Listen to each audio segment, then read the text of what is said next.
So good morning, everybody. Good morning, sir. Okay. So today we'll study about vernier calipers. Vernier caliper क्या होता है कि एक instrument होता है, उसका कुछ ऐसा दिखाई देता है आपको।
ओके, तो इस तरह दिखाई देता है तुम्हारा वर्नियर कैलिपर। ओके, ये जो दोनों होते हैं इसको बोलते हैं जॉ। जॉ मतलब एक टीथ जैसा होता है जॉ, वो होल्ड करता है। इसके अंदर मैंने एक रखा है, ये क्या है, एक स्पीयर का। अगर आप डायमीटर, एक छोटा सा स्पीयर का डायमीटर मेजर करना चाहते हो, हम वर्नियर कैलिपर यूज करते हैं। ये क्या क्या मेजर कर सकता है देखो। एक डेप्थ मेजर कर, हाइट मेजर कर सकता है, नॉर्मल स्केल है, लेंथ मेजर कर सकता है, और ये वाला जो स्केल है इसके हिसाब से वो डेप्थ मेजर कर सकता है। ये क्या करता है, आपका जो छोटा स्केल होता है ये उसे स्लाइडिंग वाला होता है, इसके अंदर होता है, जिससे ये जितना आगे जाएगा ये बाहर आएगा। ये क्या करता है, आपका डेप्थ मेजर करता है। ओके, और यहाँ पे दो स्केल होते हैं, एक मेन स्केल होता है, एक वर्नियर स्केल होता है। ये जो होता है पूरा स्केल जैसा दिखाई देता है, उसको बोलते हैं मेन स्केल। ओके, उसको एमएस भी लिखा जाता है शॉर्ट फॉर्म में, एमएस मेन स्केल। और ये जो स्लाइडिंग वाला होता है, ये एक स्लाइडिंग जैसा होता है, इसको मैं बोलता हूँ वर्नियर स्केल। और वर्नियर स्केल क्या करता है, स्लाइड करता है। वर्नियर स्केल क्या करता है, आपका स्लाइड। ओके, वर्नियर स्केल ऐसे स्लाइड करता है। वर्नियर कैलिपर्स आप क्या मेजर करता है, इट मेजर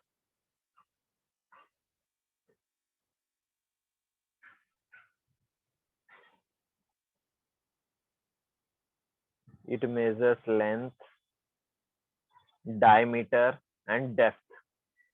ये तीन चीजें वो मेजर कर सकता है। ओके, जनरली क्या होता है कि जो मेन स्केल होता है,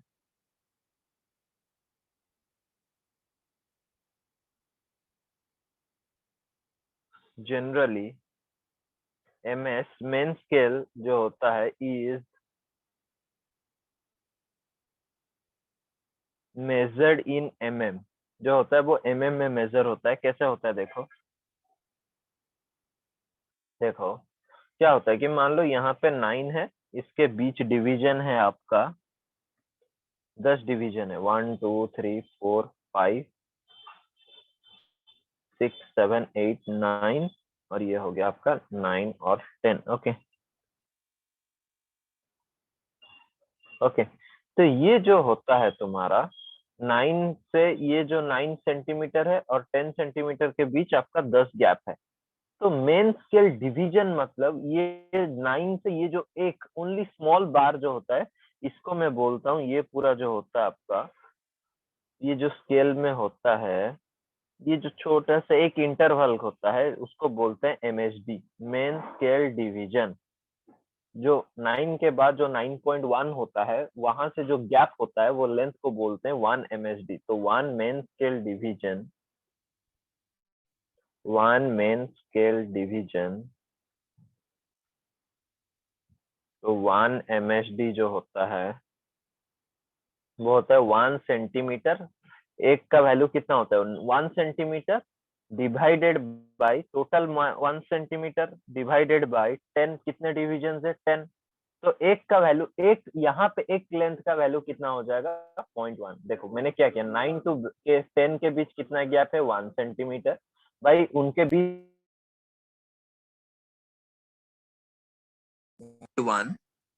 1 centimetre by 10 is equal to 0.1। तो ये क्या होता है? आपका मेन स्केल डिवीजन हो जाता है। तो ये जो होता है आपका 0.1 cm, इसको मैं लिखता हूँ 1 mm। ओके, तो यहाँ से 9 से 9.1 मतलब ये एक जो गैप का लेंथ होता है वो होता है 1 mm। या फिर ऐसे बोल सकते हो, जो सिंगल सिंगल डिवीजन है, हर एक डिवीजन का वैल्यू होता है 1 mm। Okay, clear? Main scale division क्या होता है? I guess yes, sir. Okay, फिर और क्या होता है कि इसमें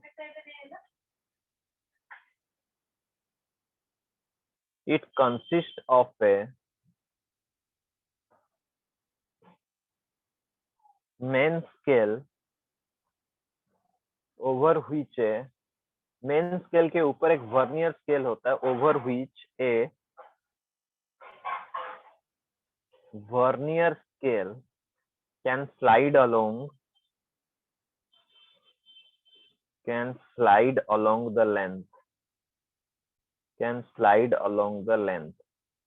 ओके, क्या होता है कि it consist of a main scale over which a vernier scale can slide along the length.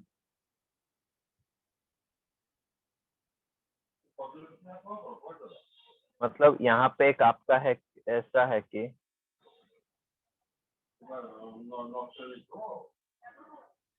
ये हो गया मेन स्केल, और यहाँ से क्या होता है कि एक वर्नियर स्केल होता है जो स्लाइड होता है।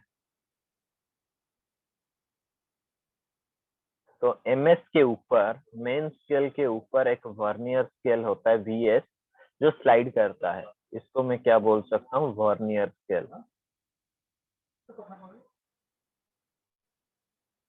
वर्नियर स्केल वो होता है वीएस। ओके, और ये जो होता है आपका मेन स्केल, ये होता है एमएस। ओके, तो यहाँ से एक चीज हो सकता है कि मेन स्केल के कुछ डिविजन के ऊपर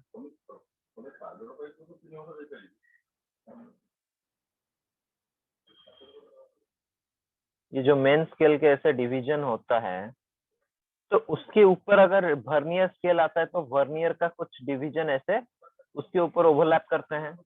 ओके, ऐसा होता है। अब क्या होता है कि देखो, generally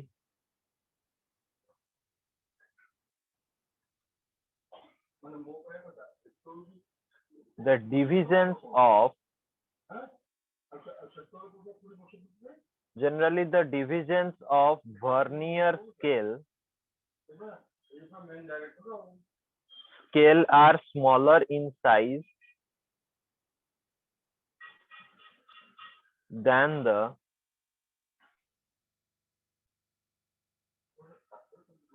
smallest division on the main scale. तो क्या होता है कि देखो, इसका स्टेटमेंट का मतलब क्या होता है कि generally the divisions of vernier scale are smaller in size than the smallest division on the main scale. जो वर्नियर स्केल होता है कि वो साइज छोटा होता है देन द मेन स्केल से। मेन स्केल का एक डिवीजन का साइज मैंने बता दिया। देखो क्या होता है कि इसका डायग्रामेटिकली मैं बता देता हूँ। अगर ये मेन स्केल है मेन स्केल के एक डिवीजन के बीच अगर गैप ए है, ओके, तो वर्नियर स्केल में क्या होगा कि ये VS में वर्नियर स्केल में ये B है, और वो क्या होता है कि और बाकी, और ये जो लेफ्ट आउट डिस्टेंस हो जाता है वो होता है A-B। यही मैं बताना चाहता हूँ कि वर्नियर स्केल जो होता है वो छोटा होता है, इसलिए छोटा होगा तो उसका डिवीजन भी कम हो जाएगा। ओके, तो यहाँ से मैं लिख लेता हूँ, सपोज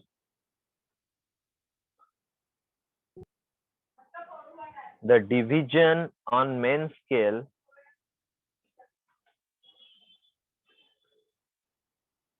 is A। डिवीजन मतलब स्मॉलेस्ट डिवीजन में मान लो, मैं स्मॉलेस्ट की बात कर रहा हूँ, जो सबसे छोटा होता है, जो मैंने कहा था ये जो गैप होता है यहाँ से यहाँ तक का गैप वो A होता है, is A, and that on vernier scale is B। वो क्या होता है कि वर्नियर स्केल में B होता है। ओके, तो अब यहाँ से क्वेश्चन ऐसे पूछ सकता है, व्हाट इज द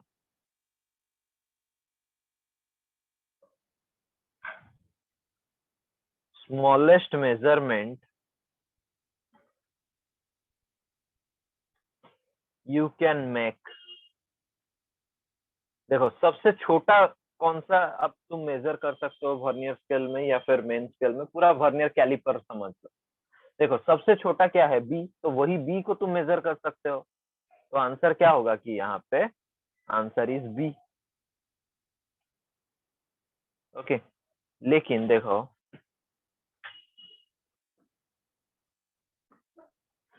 ये बी होना चाहिए, आपको बोलोगे तो सर बी तो छोटा है, बी है, लेकिन मैं आपको बताता हूँ, उसको क्लैरिफाई करता हूँ। देखो आपने कहा दो मेन स्केल के बीच गैप है ए, और उससे छोटा जो होता है वर्नियर स्केल उसके बीच है बी, और ये जो लेफ्ट आउट डिस्टेंस होता है आप उसको बोलते हो A-B, और that is equal to C. Okay, तो सी क्या होता है, ये जो सबसे छोटा अगर होगा, ये जो सी होता है वो एक्चुअली बी से भी छोटा होता है, तो सबसे स्मॉलेस्ट मेजरमेंट क्या कर सकते हो, वो होता है सी।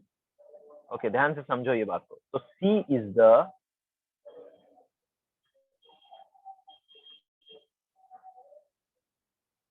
Smallest measurement you can make. क्योंकि देखो सबसे छोटा और सबसे बड़ा होता है ए, उससे छोटा होता है बी, तो बी जब ए के ऊपर रह जाता है, जब उसको तो बाकी जो डिस्टेंस कंपेयर करते हो तो बाकी का डिस्टेंस होता है A-B, और A-B को मैं सी बोलता हूँ, और वो सबसे स्मॉलेस्ट मेजरमेंट होता है, तो यहाँ पे आंसर बी नहीं होगा, तो आंसर सी होगा, the smallest measurement you can make.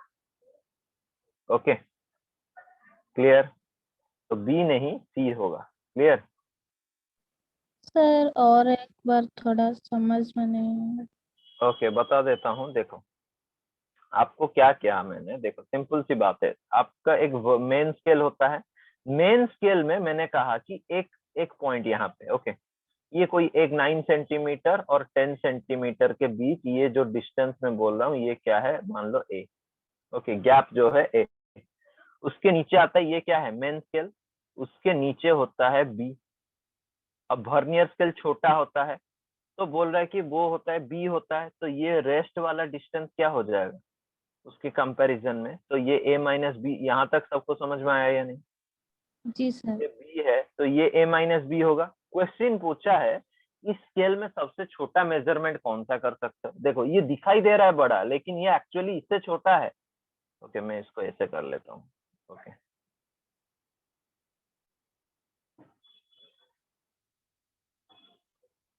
ये B है और बाकी का डिस्टेंस हो जाएगा A-B, मैं उसको C लिखता हूँ, तो यहाँ से बोल रहा है कि so what is the smallest measurement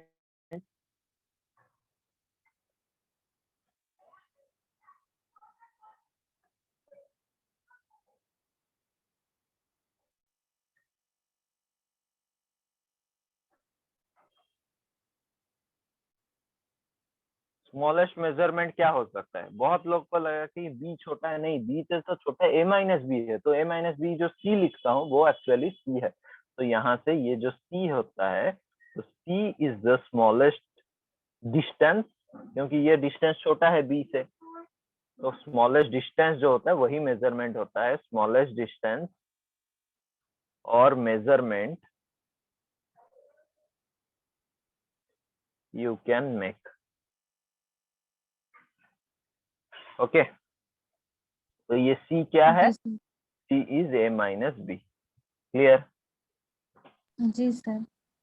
और बाद में यही जो स्मॉलेस्ट मेजरमेंट होता है उसी को हम लीस्ट काउंट बोलते हैं। ओके, ये पूरा थियोरेटिकल है। द स्मॉलेस्ट मेजरमेंट, जो स्मॉलेस्ट होता है, सब स्केल का सबसे छोटा वैल्यू जो होता है वही होता है least count. The smallest measurement that is called least count, LC बोलते हैं उसे, least count of vernier caliper. Okay, vernier caliper, एक वर्नियर कैलिपर का लीस्ट काउंट क्या होता है? वो सबसे छोटा होता है। वो क्या हुआ? C निकला। तो C which is one main scale. तो मैंने C को कैसे मिला? ये मेन स्केल से वर्नियर स्केल को माइनस कर देने से जो वैल्यू मिलता है वही होता है C। तो which is one main scale division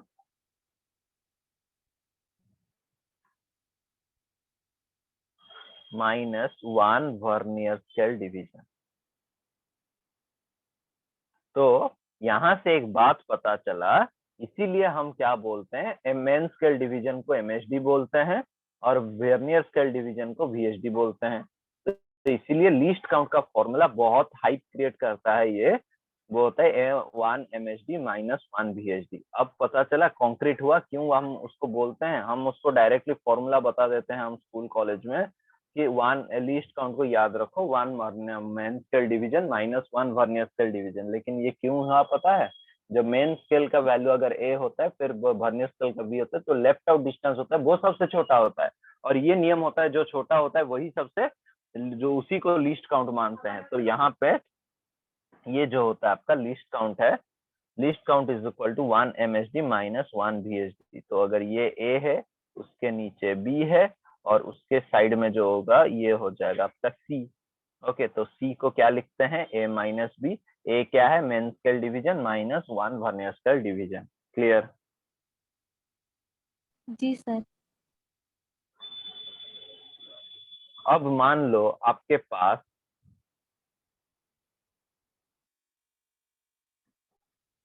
now suppose N VSD है मेरे पास। कितने वर्नियर स्केल डिवीजन है? N है। N कोइंसाइड कर रहा है विथ M MSD, मतलब M number of main scale division. Okay, means these length are equal, these length are equal। देखो क्या होता है कि देखो ये एक MS हो गया, मान लो यहाँ से ऐसे रीडिंग है। ओके, उसके नीचे VS है, ये पूरा वर्नियर स्केल है, पूरा नहीं है, उससे छोटा ही होगा। तुमने कैलकुलेट किया, तुम ऐसे ऐसे देखते गए, देखो ये यस के साथ कोइंसाइड 1 2 3 4 5 6 7 8 9 10 करते हुए, इसका जो जहाँ पे 10 हो रहा है वो पूरा इसके साथ कोइंसाइड कर रहा होगा। और यहाँ से वर्नियर स्केल से काउंट करोगे 1 2 3 4 5 6 7 8 9 होगा। इसका अगर 10 है तो इसका 9 होगा। ऐसा नहीं है कि 10 हो सकता है, अगर मेन स्केल 10 है तो ये 8 हो सकता है, 7 हो सकता है, 6 हो सकता है, 5 हो सकता है। कोइंसाइड मतलब ये जब आप प्रैक्टिकल कर रहे होगे कि वर्नियर स्केल का जो छोटा वाला होता है, एक डिवीजन देखोगे कहाँ पे पूरा ऐसे एक थिन लाइन जैसा होता है, पूरा एक ही लाइन दिखाई देगा। ऊपर का एक लाइन, मेन स्केल का एक लाइन, देखो मेन स्केल का एक लाइन और नीचे का एक लाइन, पूरा एक ही स्ट्रेट लाइन करोगे तो वो एक जैसा दिखाई देगा। लेकिन बाकी सब में ऐसा नहीं होगा, कहीं वो आगे होगा, कहीं पीछे होगा, ऐसा होगा। तो एक ही जगह पे वो कोइंसाइड कर रहा होगा। वही बात मैंने बताया कि मेन स्केल जहाँ पे वर्नियर स्केल के साथ कोइंसाइड कर रहा है, मैंने मेन स्केल का काउंट किया, वो होता है M है, और यहाँ से कैलकुलेट किया वो मतलब एक रैंडम वैल्यूज N है। क्लियर ये तक? जी सर।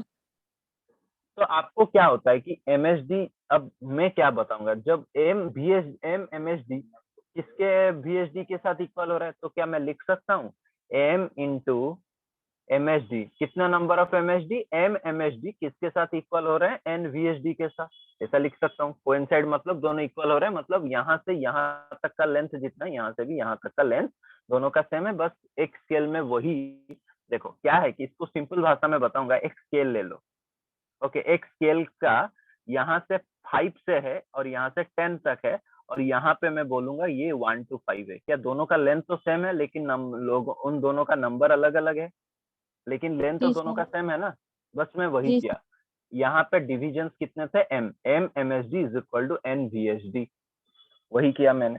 फिर एक VHD का वैल्यू यहाँ से क्या आएगा, 1 VHD इज इक्वल टू, इसको यहाँ इस साइड ले जाऊंगा तो M/N MHD लिख सकता हूँ, हाँ या नहीं। जी sir. 1 VHD is equal to M/N MHD, हाँ या नहीं। अब देखो क्वेश्चन में दिया था, एग्जाम्पल मान लो, एक क्वेश्चन में दिया था, ये फॉर्मेट याद रखो, 1 VHD is equal to M/N MHD। Question में दे रखा था 10 VHD, 10 vernier scale division coincides with 9 main scale division. Okay, तो क्या होगा, 1 VHD का वैल्यू क्या हो जाएगा, ये हो जाएगा 9/10। Okay, 9/10 MHD। ओके, फिर या फिर ऐसे लिख सकते हो 20 VHD, अगर यहाँ पे और +10 किए, 20 VHD is equal to 19 MHD होगा, हाँ या नहीं। अगर बोथ साइड 10 ऐड कर लिए तो 10 VHD is equal to 10 + 10 is equal to 20 VHD plus 10 + 9 19 MHD, ये भी एक हो सकता है, हाँ या नहीं। जी सर। ओके, अब जनरली हम मेन स्केल डिवीजन को कैसे कैलकुलेट करते हैं, तो MHD क्या होता है कि जनरली 1 MHD जो होता है वो क्या होता है कि smallest division on main scale. Sir, हाँ बोलो। सर, इससे पहले जो 20 VHD, 1 VHD equal to 9/10 MHD, तो 20 VHD इक्वल टू 19 MHD कैसे हुआ? और एक मैंने और। 10 ऐड किया, देखो वहां पे क्या बोला था पहले, 10 VHD is equal to 9 MHD था, मैंने कहा कि उसके साथ दोनों में ऐड कर लो 10 + 10, तो दोनों साइड 10 ऐड करोगे ना इक्वेशन में। जी अब सर।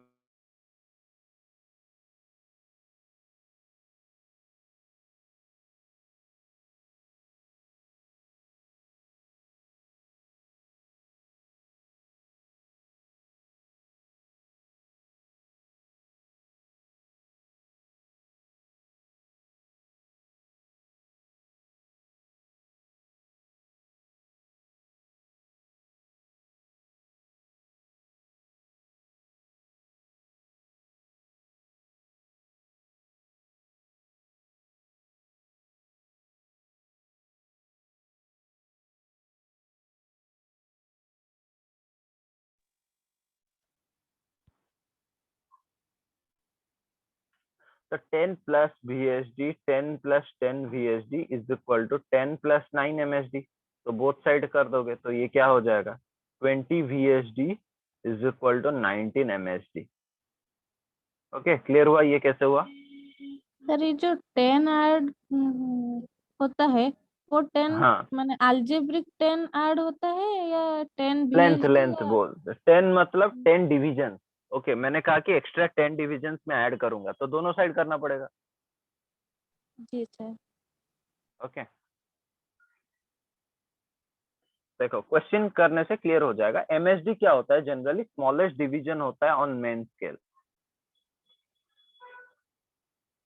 तो मेन स्केल क्या होता है कि मेन स्केल में कितने डिवीजन, मान लो मेन स्केल में 10 डिवीजन होते हैं, एग्जाम्पल मैंने कहा कि मेन स्केल में आपका 10 डिवीजन होता है, 9 to 10 मैंने आपको दिखाया था, 9 सेंटीमीटर और 10 सेंटीमीटर के बीच कितने डिवीजन थे, 10।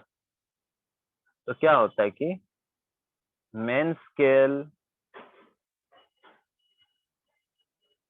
has 10 division in 1 cm, तो 1 MHD इज इक्वल टू क्या होगा, 1 centimetre length by number of division, तो वो होता है 0.1, तो MSD का वैल्यू हो जाता है 0.1। ओके, इसको कैसे यूज करते हैं, क्वेश्चन में एक क्वेश्चन करते हैं। A vernier caliper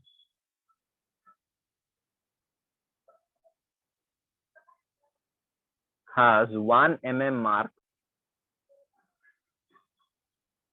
on the main scale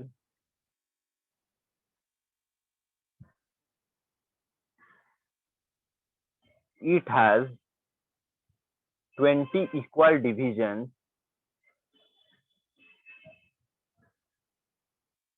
on the vernier scale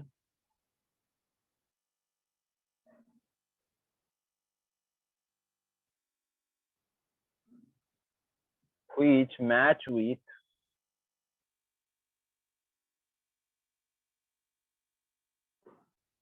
16 main scale divisions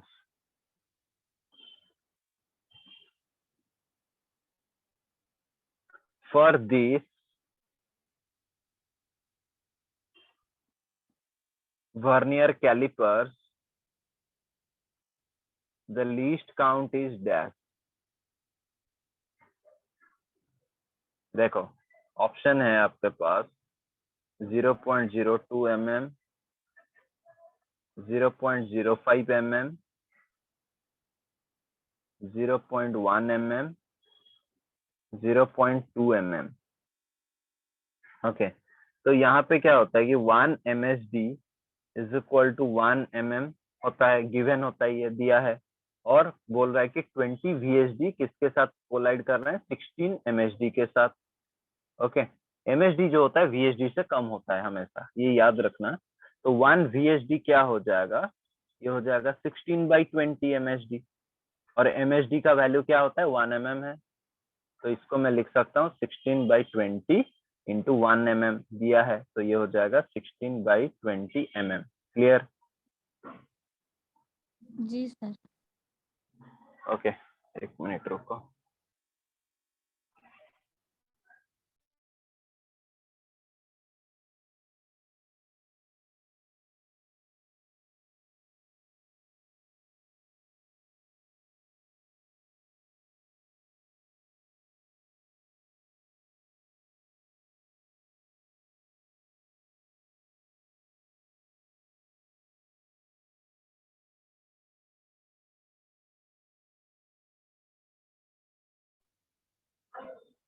okay, तो ये एक था कि vernier scale caliper has 1 mm mark.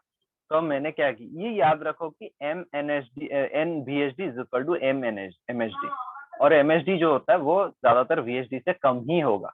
Okay, तो ये वैल्यू याद रखना हमेशा, जो भी क्वेश्चन इसी टाइप का होगा, बस MSD का वैल्यू कहीं पे चेंज होगा, कहाँ पे 0.1 होगा, कहाँ पे 1 mm हो सकता है, 0.5 mm, according to different scale. Okay,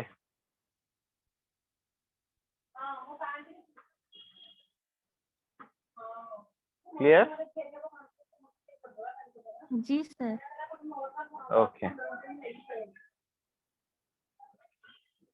अभी थोड़ा सा बताओ आपका, अभी मतलब आपकी प्रिपरेशन कैसे चल रहा है, कैसे पढ़ रहे हैं, या आपको किस किस का अच्छे से प्लान है कि ये 2021 आपको अच्छे से देना है नीट का? हाँ सर। अच्छे से देना है या फिर बस रैंडम बैठ के आना है? नहीं सर, अच्छे से देना है। तो उसके लिए आपको एक स्ट्रैटेजी फॉलो करना पड़ेगा। ओके, ये मैं हर बात बताता हूँ कि बहुत सालों के बाद पढ़ाने के बाद बस यही चीजें होती है कि बहुत सारे बच्चे होते हैं, कैपेबल होते हैं, लेकिन फर्क सिर्फ यही रह जाता है कि हम वो अपना स्ट्रैटेजी को कहीं ना कहीं गड़बड़ होता है, लास्ट को रैंक वही कर ले जाते हैं जो स्ट्रैटेजी अच्छा करते हैं। लास्ट को मैं आपको गारंटी देता हूँ, आप देखोगे एग्जाम्स के बाद कोई आपको अगर होता है ना, अरे यार ये वो दोस्त है उसका बहुत अच्छा करता है, प्रॉब्लम्स न्यूमेरिकल्स अच्छा लगाता है, ओके वो इतना शार्प है उसका माइंड, अब ये चीजें कुछ फर्क नहीं पड़ेगा लास्ट के एंड में। बस एक ही चीज याद होगा, जो फाइनल रिजल्ट ला के देगा, रैंक देगा, वो होगा स्ट्रैटेजी। ये मैं बहुत साल के तजुर्बे के साथ कह रहा हूँ। ओके, कंपटीशन एग्जाम्स बहुत अलग होता है। ओके, कंपटीशन में क्या होता है कि अब देखो, कंपटीशन जो होता है, जो एग्जाम्स होते हैं, ना ही वो आपको इंटेलिजेंस वो चेक नहीं करते हैं आपका। ओके, वो इंटेलिजेंस चेक नहीं करते हैं, वो क्या चेक करते हैं, आपकी कंसिस्टेंसी। ओके, कंसिस्टेंसी क्या होता है कि देखो, आप देखो कोई एक बच्चा है, एक प्रॉब्लम्स को समझने के लिए 10 मिनट लेता है, एक प्रॉब्लम को समझने के लिए 10 मिनट्स लेता है। ओके, कोई दूसरा है, एक प्रॉब्लम को लेने के लिए 20 मिनट्स लेता है फॉर अंडरस्टैंडिंग। ओके, तो आप बोलोगे कि ये ज्यादा उसका माइंड शार्प है, लेकिन ये एग्जाम्स वाले नहीं देखते हैं। वो एंड ऑफ द डे देखते हैं ये कितना प्रैक्टिस किया, ये कितना प्रैक्टिस किया, मुझे लास्ट को अल्टीमेट रिजल्ट में ये आएगा कि ये कितना किया है, ये कितना स्ट्रेटेजी उसका अच्छा था, कितना क्या। ओके, ये फर्क नहीं पड़ता है, बस ये एक 10 मिनट में समझ लिया लेकिन उसके बाद प्रैक्टिस नहीं किया, तो वो फिर से 0 हो जाएगा। हाँ, ये 20 मिनट्स लिया है लेकिन ये बार बार प्रैक्टिस किया है, बहुत सारे प्रॉब्लम्स किया है, हर डेली आपको, डेली आपके, आपका सेल्फ स्टडी पैटर्न में। ओके, मिनिमम क्या होना चाहिए, मिनिमम तो आपका खुद से 180 क्वेश्चंस का प्रैक्टिस होना चाहिए। बायो का 90 क्वेश्चन और physics chemistry, PC physics chemistry मिलके 90 क्वेश्चंस, ये आपका खुद से सॉल्व होना चाहिए। Okay, except your classes and all. जब ये तुम करते हो कंटिन्यूअस बेसिस में, तभी जाकर रैंक आता है। ओके, ये मैं हर बार बताता हूँ कि strategy is more important. Okay, competition वाले बिल्कुल भी आपका इंटेलिजेंस से मैटर नहीं करता है, क्योंकि India is a populated country, यहाँ पे इंटेलिजेंस बेस्ड पे अगर टेस्ट होगा तो वही एक दो जाएंगे, सीट खाली रह जाएगा। ओके, तो बस आपको क्या करना चाहिए, अंडरस्टैंडिंग के साथ साथ खुद का प्रैक्टिस चाहिए, ये इम्पोर्टेंट होता है। तो आपको वो डेली बेसिस में करो। मैं देख रहा हूँ कि क्लासेस में स्टार्टिंग में बहुत बच्चे होते हैं, मैं 2 दिन से ऑब्जर्व कर रहा हूँ, बहुत बच्चे क्या होता है कि शायद नेट प्रॉब्लम्स होगा या फिर कुछ अगर होगा, बोर हो गए होंगे कि क्या, फिर रेगुलर क्लासेस होने के बाद वो छूट जाते हैं। ऐसा होता है, नेट प्रॉब्लम्स भी होता है, ऐसा नहीं है।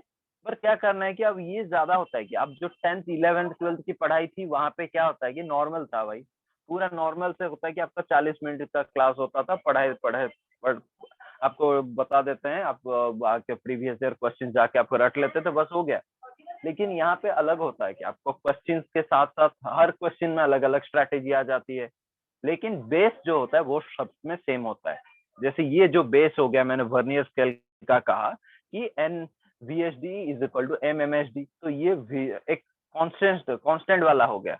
ओके, तो ये हर जगह काम आएगा, बस कहीं पे उसका वैल्यूज अलग होगा, कॉन्सेप्ट एक ही होता है, बस उसके डिफरेंट डिफरेंट वेरिएशंस होते हैं। उसको समझने के लिए ये चीजें आपका खुद का प्रिपरेशन होना चाहिए। ओके, आपका, मैं तो अभी भी बता देता हूँ, गारंटी होता है कि आपका 12th बोलते हैं डेली क्या डेली क्या क्या पढ़ना चाहिए। बहुत बच्चे में देखा हूँ कि सर ये आज मैंने पूरा होल डे फिजिक्स पढ़ना है, होल डे केमिस्ट्री पढ़ना है, ये क्या करना है, ऐसे करने से क्या होगा कि बहुत सारे चीजें छूट जाएगा, आप एंड ऑफ द वीक आओगे, कुछ भी नहीं मिलेगा आपको, बस एक ही सब्जेक्ट को स्ट्रांग हुआ होगा, बाकी सब पीछे रह गए होगा। ओके, आपको बताया जाता है ना, स्कूल में बताते हैं, जो आपका अगर 4 सब्जेक्ट है, ओके, 3 सब्जेक्ट ले लो। ओके, आपको बोला जाता है कि इस एक में आया 8 आउट ऑफ 10, एक आ गया 5 आउट ऑफ 10, एक आ गया 2 आउट ऑफ 10। आपको बताते हैं कि पहले इस 2 को अच्छे से पूरा 10 तक लेके जाओ, बाकी सबको छोड़ दो। नहीं, ऐसा नहीं होता है। हाँ, इसको तुम धीरे धीरे ज्यादा टाइम दोगे, लेकिन इसका मतलब इसको पूरा नहीं है। अगर ये फिजिक्स केमिस्ट्री बायो है, आपने कहा कि बायो में 2 आउट ऑफ 10, आपको उसको, हाँ, ज्यादा टाइम देना, इसका मतलब नहीं कि इसको पूरा नेग्लेक्ट कर लोगे, इसको भी तुम अच्छे से, साइमल्टेनियस होता है ये, यहीं पे हारते हैं बच्चे। ओके, मैक्सिमम होगा। अब सबके साथ ये प्रॉब्लम होता है इनिशियली, क्योंकि ये टैगलाइन जो होता है ना, जो आपको सिर्फ पढ़ाया जाता है, कोई नहीं बताता है कि आपको कैसे करना है, कोई नहीं बताता है। बस मैं थोड़ा सा उल्टा चलता हूँ, मैं आपको बताता हूँ किस तरह आप खुद की पढ़ाई करोगे। पढ़ाना अलग बात होता है। ओके, खुद की पढ़ाई कैसे प्लान करोगे, हम तो पढ़ा देंगे, कोर्स तो खत्म ही हो जाएगा, लेकिन क्या फायदा अगर आप ऐसे ही नहीं करोगे। तो I always focus on average, average अच्छा होना चाहिए। 100 बच्चे अगर मैं पढ़ा रहा हूँ, मैं चाहूंगा कि 100 बच्चों को मैं अगर पढ़ा रहा हूँ, मैं चाहूंगा कि वहां पे 60 to 70 बच्चे कैसे क्रैक करें। मैं नहीं चाहता हूँ कि कोई एक बच्चा टॉपर बन जाए और बाकी का ना हो, ऐसा नहीं होता है। I always focus on average, यही होता है। बस ये चीजें मैं कंटिन्यूअसली बताता हूँ कि ताकि इसमें टाइम लेता हूँ। आप देखोगे मेरे क्लास में ज्यादातर मैं पहले इसी चीज को क्लियर करता हूँ, यही बेस होता है तुम्हारा। इसी बेस के ऊपर आप जो कंपटीशन करोगे, आगे की जिंदगी होगा इसी के ऊपर डिपेंड होगा। ओके, यहाँ पे आपको फोकस रहना है, कहाँ पे कहाँ तक करना है, आज मैं डेली बेसिस में अपना खुद का शेड्यूल कैसे बनाऊंगा। हाँ, हो सकता है कि आप बोलोगे कि सर हम बना नहीं पाते हैं, तो आप हेल्प ले सकते हो। एक सिंपल एग्जांपल मैं देता हूँ कैसे बनाओगे। एक सैंपल देता हूँ आपको। आपका क्लासेस अभी डे टाइम में हो रहा है, इवनिंग पूरा फ्री है। मान लो आपका क्लासेस हो रहा है 11 to 3 या 4, कुछ भी 11 to 4 है, मान लो इसमें क्लासेस का ड्यूरेशन है, छोड़ दो उसे। ओके, आप सुबह जब उठते हो बाई 8 आपका सारा ब्रेकफास्ट, ओके, जो भी आपका है पूरा ब्रेकफास्ट वगैरह, नहाना, वो सब खत्म हो जाना चाहिए। बहुत बच्चे क्या करते हैं, वेट कर जाते हैं, 2 बजे नहाते हैं, वही होगा हाल, तबीयत खराब हो जाएगा। और तबीयत खराब होगा तो बैठ नहीं पाओगे, क्या पढ़ोगे, फ्रेशनेस होना चाहिए। ये होता है लक्षण होता है विद्यार्थी के। By 8 all your work should be done. तो बिफोर क्लास आपको जाने से पहले पहले वो लास्ट क्लास जो पढ़ाया होता है उसको थोड़ा सा ब्रश अप करके जाइए। बिफोर क्लास एक ब्रशअप टाइप करके जाना चाहिए। ओके, आपको एक फेस कार्ड बनाना होता है। मतलब देखो, मैं हर क्लास में 25 to 30 पेजेस पढ़ाता हूँ। ओके, ये एक एवरेज पकड़ लो। तो आपको ये 25 और 30 पेजेस का जीस्ट एक पेज में आपको एक बनाना चाहिए कि आज का क्लास में क्या था बेसिक इंपोर्टेंट। जब क्लास से पहले ये देख लोगे तो पूरा चैप्टर आपका ये पूरा दिमाग में आ जाएगा। और जो पढ़ाया जाता है इवनिंग को वही चीजें फिर से आपको देखो। अगर 2 घंटे की क्लास है, 2 आवर्स क्लास में आपने समझा, आप उसमें समझते हो, प्रॉब्लम्स करते हो, लेकिन आप जब 2 घंटे को क्लास को रिवाइज करोगे इवनिंग में, वो आपका काम 1 आवर में हो जाएगा, क्योंकि आप तो समझ गए हो, आपका तो स्पीड हो जाएगा ऑटोमेटिक। बस यही चीजें डेली बेसिस में करना है, ये 45 to 50 डेज ये करना है। बस यहीं पे प्रॉब्लम हो जाता है आपका। बहुत बच्चे, आप क्लियरली बोल सकते हो किसका नहीं हो रहा है, फील फ्री एंड आस्क कि सर मेरा ये जगह पे प्रॉब्लम है, तो मैं सुधार सकता हूँ। हमारे पास एक्सपीरियंस है, बहुत सालों पहले हम कॉम्पिटिशन क्लियर किए थे, फिर उसके बाद हमने बहुत साल से पढ़ा रहे हैं, तो कहीं ना कहीं हम बच्चों को देखते हैं ये प्रॉब्लम नेचुरल है। मेरे साथ भी हुआ था, बहुत बच्चे जो पास किए हैं उनके साथ भी हो रहा था, अभी भी हो रहा है और आने वाले कल में भी होगा। ये नेचुरल बात है। प्रॉब्लम्स अगर नहीं है तो फिर प्रॉब्लम है, तो प्रॉब्लम्स होना नेचुरल है। बस हाँ, उसको हम टैकल कर सकते हैं, सॉल्यूशन निकाल सकते हैं। लेकिन इसके लिए क्या चाहिए, पार्टिसिपेशन चाहिए और आपका ओपन अप होना जरूरी होता है। बच्चे साई नेचर के होते हैं ज्यादातर, वो बोल दे यार ये कैसे पूछूंगा, मेरा दोस्त खराब समझेगा मुझे। ये जो साई नेचर आपको पीछे खींच देता है, ना आगे लेता है ना कुछ फायदा देता है, बस आपको डंप करके एक कोने में फेंक देता है। समझ रहे हो? जी सर। तो आप बताइए कहाँ पे प्रॉब्लम हो रहा है, कि कैसे टाइम टेबल करें, ये सब चीजें आपको बोलने से ही होगा। मैंने कहा कि आप 11 to 4 क्लास करिए। इवनिंग में जो होता है, इवनिंग आप 6 घंटे का एक स्लॉट निकालिए, 2 घंटा 2 घंटा 2 घंटा सबके लिए, 2 आवर्स 2 आवर्स 2 आवर्स। ओके, इसमें बायो पहले पढ़ोगे, bio chemistry physics. Okay, bio chemistry scoring होते हैं, फिजिक्स में आपको रैंक देता है, फिजिक्स आपको अच्छे कॉलेज दिलाता है। बायो केमिस्ट्री बेस होता है सबका, लेकिन फिजिक्स का मार्क डिसाइड करेगा कौन मेडिकल पढ़ेगा या नहीं पढ़ेगा। ओके, बच्चे क्या करते हैं कि बायो के फिजिक्स डिफिकल्ट होता है, क्या करते हैं, नहीं पढ़ते हैं, बायो केमिस्ट्री के ऊपर रिलाई करते हैं। ऐसा नहीं होगा, पूरा तीनों में आपको मास्टरी होना चाहिए। बायो के प्लस, बायो के रेंज होना चाहिए 300 प्लस, केमिस्ट्री 150 प्लस, ये 150 प्लस। ऐसे रेंज में अगर आप जाते हो तो आपको एक हाँ, कुछ ये नहीं कि मैं बोल रहा हूँ कि बहुत बड़ा आप नंबर 1 कॉलेज में चले जाओगे, हाँ आपका पक्की हो जाएगा, सीट पक्का हो जाएगा। अब तो ये स्कोर ऐसा हो गया कि बायो को 310 प्लस बोल रहे हैं, ये 160 to 170 है, और ये भी 160 to 170। कंपटीशन इतना हाई हो गया है, हाई मतलब क्वेश्चंस को लेवल हम कम कर दिया है नीट का, ताकि बहुत बच्चे इसमें जा सकें। लेकिन ये तभी हो सकता है जब कंसिस्टेंट हो गए। लास्ट ईयर का क्वेश्चन पेपर देखो, वो सारे क्वेश्चंस एनसीईआरटी के लेवल का ही था, वो ज्यादा बाहर नहीं था। अगर आप अच्छे से कॉन्सेप्ट क्लियर होता, प्रैक्टिस अगर अच्छे से हुआ होगा तो आप आराम से कर लेते। बहुत बच्चे लास्ट ईयर बहुत ये तो मीथ बन गया था पहले से कि एक बार में नीट नहीं होता फ्रेशर्स के लिए, नीट तो फ्रेशर्स के लिए है ही नहीं। ये प्रूव रॉन्ग हो गया। आप ज्यादातर लास्ट ईयर की रिजल्ट देखिए, ज्यादातर फ्रेशर ज्यादा अपने रिजल्ट करके गए, जो ड्रॉप आउट है वो इतना नहीं कर पाए, क्योंकि वो उनका प्रिपरेशन हाई लेवल हो गया था, नीट लेवल लो कर लिया। तो पैटर्न को समझिए, और इस साल भी वही होगा, वो ज्यादा डिफिकल्ट नहीं पूछेंगे। इसीलिए तो एनटीए बनाया गया, नीट बनाया गया, कि ताकि वो ये बना है 12th क्लास के बच्चों के लिए। अगर हम एक बना देंगे, ट्रेंड बना देंगे कि एक ईयर में बच्चों को नीट देंगे, तो क्या होगा, तो 12th क्लास बच्चों को तो ये माइंडसेट हो जाएगा कि हाँ एक साल लगना लगना, तो ये 12 11 12 2 साल का नहीं होता है, 3 साल का है। ऐसा नहीं है, सीबीएसई ने 2 साल ही बताया है। अगर अगर वो नीट के एग्जाम के लिए अगर एक्स्ट्रा ईयर मांगा होगा, तो 12th का अलाउ ही नहीं करता, नहीं आप एग्जाम नहीं दे सकते, आप 1 साल प्रिपेयर करो उसके बाद दोगे। ऐसा तो नहीं किया है वो। बस ये आपकी माइंडसेट होता है और आपका एक प्रिपरेशन लेवल होता है, उसके ऊपर थोड़ा सा ध्यान देना है। कितने सच बताएंगे आप, कितने जो ने टाइम टेबल बनाए हैं, 12th रिजल्ट जब डिक्लेयर हो गया कि एग्जाम नहीं होगा, उसके बाद की स्ट्रैटेजी किसने बनाया, सच बताना यार। कोई नहीं, कि मैं किसी को खराब नहीं बोलूंगा, कुछ नहीं, बस मैं जानना चाहता हूँ। अगर हो नहीं भी हुआ है तो अच्छा है, मैं बता दूंगा आगे कैसे करो।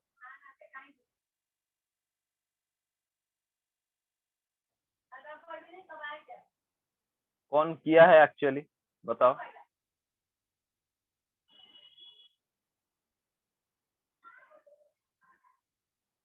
अरे फिर से चुप। अरे कोई तो बताओ, किया है या नहीं किया है, कि हाँ सर किया हूँ या नहीं किया हूँ। कोई नहीं होगा क्या, मैं फांसी दे दूंगा आपको।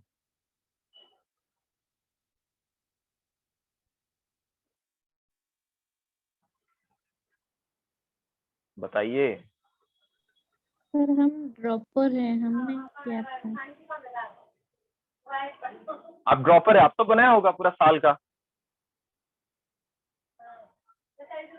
पूरे साल का नहीं, ऐसे टाइम टेबल बनाया था पढ़ने के लिए। वो मेंटेन किए हैं। रेगुलर नहीं हो पा रही है। क्यों, क्या प्रॉब्लम हो रहा है बताइए। वो थोड़ा सा वही तो होता है बस, क्वेश्चंस। और ये जो होता है ना आपका, आप ड्रॉपर में क्या होता है कि ड्रॉपर साल में क्या होता है कि आप साल चला जाता है, आप उसका खुद का प्रिपरेशन एक तरह से रहता है। कोचिंग में तो पढ़ाया जाता है पूरा, आप जो भी कंटेंट तो हर जगह अवेलेबल है। बहुत बच्चे बोलते हैं सर हमने बहुत सारे ऑनलाइन क्लासेस किए, कॉन्सेप्ट क्लियर है। जब मैं क्वेश्चन पकड़ा देता हूँ आपको, वो 1 घंटे में प्रॉब्लम, कॉन्सेप्ट सबको याद है, पुट भी कर सकते हैं, लेकिन टाइमिंग में नहीं कर पा रहे हैं, तो क्या फायदा ऐसे, आप बताइए। कंटेंट तो हर जगह मिलेगा, अब तो रिसोर्सेस ऐसे है, आपको हर जगह मिलेगा। कंटेंट की बात नहीं है यहाँ पे, बस उस कंटेंट को लेके मैं कितना तैयार हूँ उसके लिए मैं चाहता हूँ। आपको बहुत सारे सोर्सेज हैं। अब तो बोल रहे हैं कि एजुकेशन का वो कॉस्ट इतना है, आप एलन का मटेरियल देख लीजिए, एलन का लेक्चर्स देखिए, सब क्रैक वर्जन में यूट्यूब में मिल जाएगा। बहुत सारे प्लेटफॉर्म है, आपको फ्री में भी पढ़ा रहे हैं। कंटेंट की बात नहीं है, बात यह है कि मैं कितना उसके लिए तैयार हूँ, बस यही जी पार्ट मैं सर। क्लियर करता हूँ। जी sir. It's not about the content. और ब्यूटी का यह जमाना गया कि हाँ, अगर पहले जमाने में होता था, 10 साल पहले होता था कि हाँ बच्चों को बुलाया जाता था, डेमो लेक्चर्स दिए जाते हैं, यार यह टीचर कितना अच्छा पढ़ाता है, हम यहीं पढ़ेंगे। अब तो बहुत सारे हैं, अब वो मायने नहीं रखता है। अब मायने रखता है कि हम कैसे करेंगे इस सब चीजों से। बस थोड़ा सा मानसिकता को बदल दिए कि मुझे करना है। ये बात तो है कि टीचर 20% का रोल होता है टीचर का, 80% रोल बच्चों का होता है। यही हारते हैं बच्चे, रिजल्ट वही जी नहीं सर। देता है। ओके, आप रियलाइज कर सकते हो, जो भी ड्रॉपर है, मैं बहुत सारे बच्चों के साथ कांटेक्ट में हूँ, बहुत सारे बच्चों के साथ बात करता हूँ। इस साल जो होता है, बहुत बच्चे बहुत जगह पे ऑनलाइन क्लासेस किए हैं, कॉन्सेप्ट पूरा क्लियर है, लेकिन जब एंड ऑफ द डे जब फुल टेस्ट देने गए, तो सर हमारा टाइम में खत्म नहीं हो रहा है। मैंने कहा प्रॉब्लम यही है कि आपने अच्छे से समझा है, लेकिन आपका जो वर्कआउट है, माइंड कोऑर्डिनेशन और हैंड कोऑर्डिनेशन नहीं रह रहा है, क्योंकि आप उतना प्रैक्टिस नहीं किए हो। माइंड आगे चल रहा है, हाथ उसके हिसाब से नहीं चल रहा है। जी sir. This is the complete psychology, ये सच है और यही होता होगा। पर इस तो चीजों को अभी से बताइए। जब टाइम को देखती हूँ तो कर नहीं पा रही हूँ। हाँ, टाइम देखते हो तो और भी क्या होता है कि माइंड फास्ट अप हो जाता है, फिर आप माइंड वहां से गलती कंसंट्रेट नहीं हो रही है कुछ हाँ वही होता क्वेश्चन है को कि आप, करने के लिए।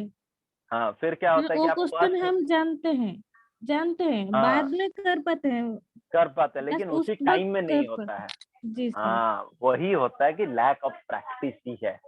मतलब क्या होता है कि देखो, ये सिंपल बात है कि मतलब आप समझ लिए हो, फिर एग्जाम के बाद वही क्वेश्चन आप अटेम्प्ट करो, आप अच्छे से कर लोगे। यार उसी टाइम क्यों नहीं हुआ?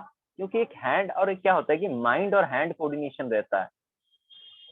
एक होता है माइंड प्लस हैंड कोऑर्डिनेशन होता है। देखो ये क्या होता है कि ये बहुत काम करता है।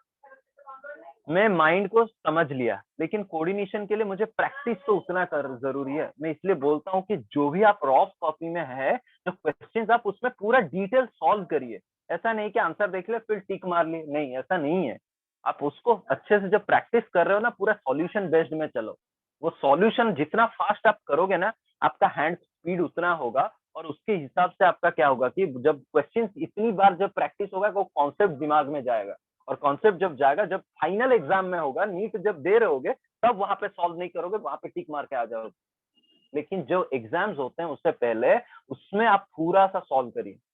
जो आप प्रैक्टिस कर रहे हो सेल्फ स्टडी में, हाँ उसका एग्जाम्स दिए, एग्जाम्स में क्वेश्चन आया तो आपने बहुत बार क्या होगा, उसको वहां पे सॉल्व करने की जरूरत नहीं। मैं बायो और केमिस्ट्री की बात कर रहा हूँ, जो डायरेक्ट क्वेश्चन आते हैं।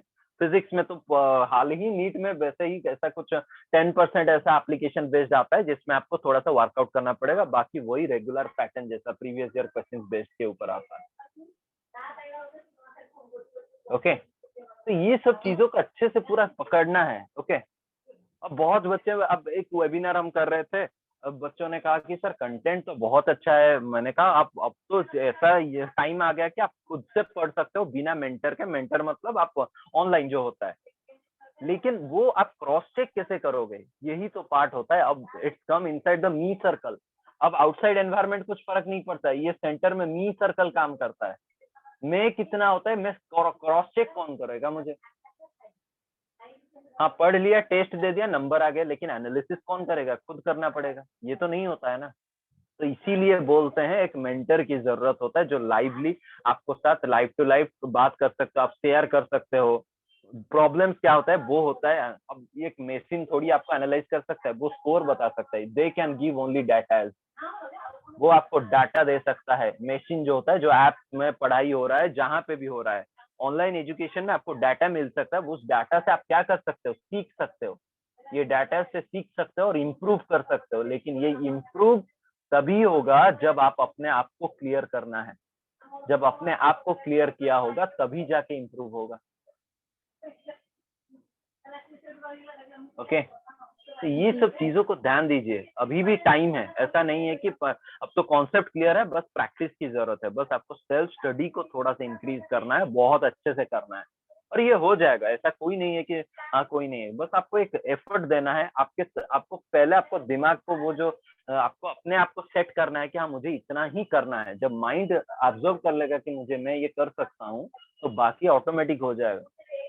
बस इसी चीज को आपको एक प्लान बनाइए कि मेरा कौन से चैप्टर्स अच्छे से हुआ है, उस चैप्टर के कितने न्यूमेरिकल्स क्या है, न्यूमेरिकल्स भी जो करते हो मैं क्या क्या करना चाहिए, प्रीवियस ईयर क्वेश्चंस किया हूँ या नहीं, फिर उसका रेफरेंस बुक, एक सिंगल रेफरेंस बुक किया हूँ या नहीं, एनसीईआरटी अच्छे से मुझे समझ में आता है या नहीं।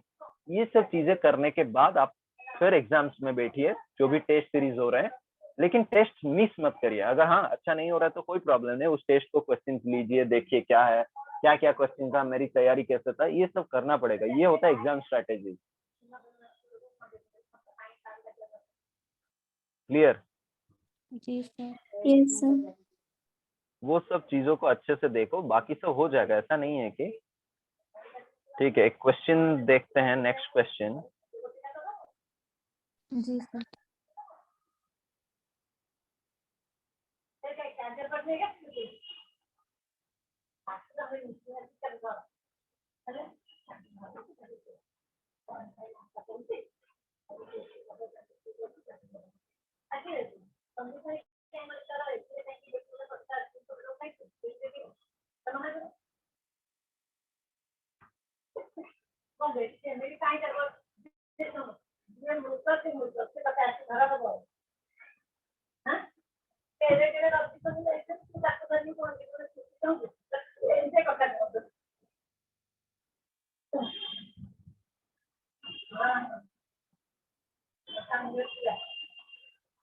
इंजेक्शन वगैरह में तो कोई जल्दी आरएस करता हूँ बस करके ना तेरा किसी नहीं होगा। हाँ हाँ हाँ आज संदीप पानी का तो देख के 7-8 मिनट कर दो ठीक है ये तारा आज की बात कर हाँ कहना मोर देखा दिन कॉलेज से ना ना हाँ मैं देखी तब तब तक उससे तक ना ना सेकंड वाला ना देखो ऑप्शन हाँ हाँ हाँ वो बोल दो बेटे वो से बोलने से जीरो पर आगे देखते हैं हाँ बस ये कौन सी आगे से बोलने के लिए कोई नहीं मारे तो हम आ रहे हैं ऐसे को कौन सी जगह और कौन आप कौन करो पहले ना थोड़ा मोटा होगा तो साढ़े फाड़ माटी चाहिए वो मारता है देखिए सब उन्होंने तुमको देखी तो जैसे आओ तो N divisions of the main scale of a vernier caliper collide with n plus 1 divisions of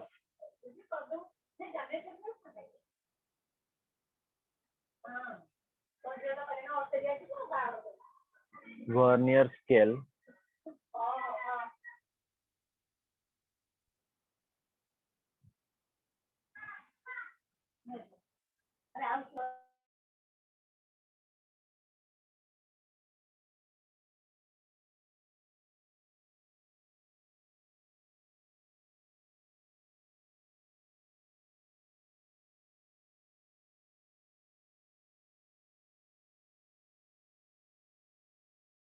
n divisions of the main scale of a vernier caliper collide with n plus divisions, n plus 1 divisions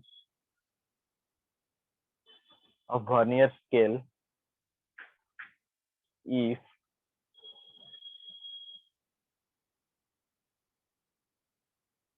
each division on the main scale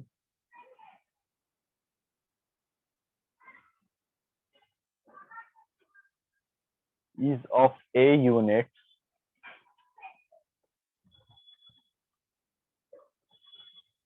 Determine least count.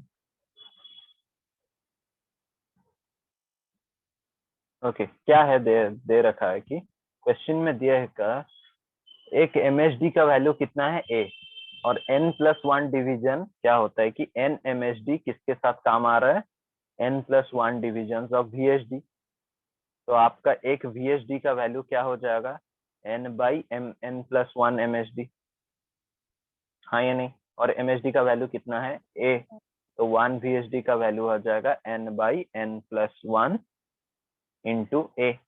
और least count का value क्या होता है, least count का value हमेशा याद रखो 1 MSD minus 1 VHD. Okay तो ये होता है 1 एमएसडी का वैल्यू होता है ए, वीएचडी का वैल्यू होता है n by n plus 1 into a. तो इसको सॉल्व करोगे तो क्या करते हैं ए कॉमन ले लेते हैं 1 minus n by n plus 1, तो ये यहाँ से n कैंसिल हो जाएगा, वो हो जाएगा a बाई n प्लस 1। ये होता है आपका लीस्ट काउंट। क्लियर? जी सर। नेक्स्ट क्वेश्चन है नेक्स्ट क्वेश्चन है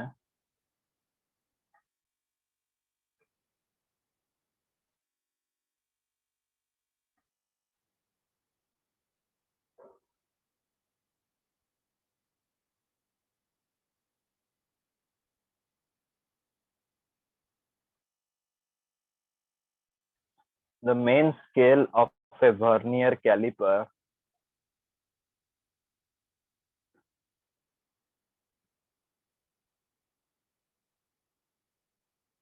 has n divisions per centimeter. N divisions of the vernier scale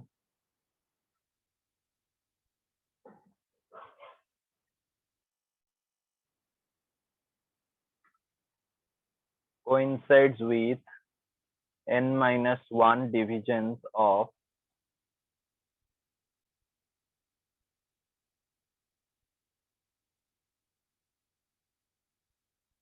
the main scale.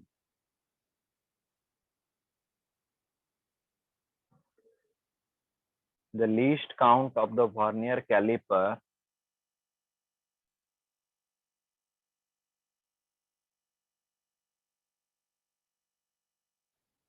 Is dash. ये उड़ीसा का हुआ था जो 2019 में फनी के टाइम में उड़ीसा का सेपरेट एग्जाम हुआ था, तब आया था। ऑप्शन थे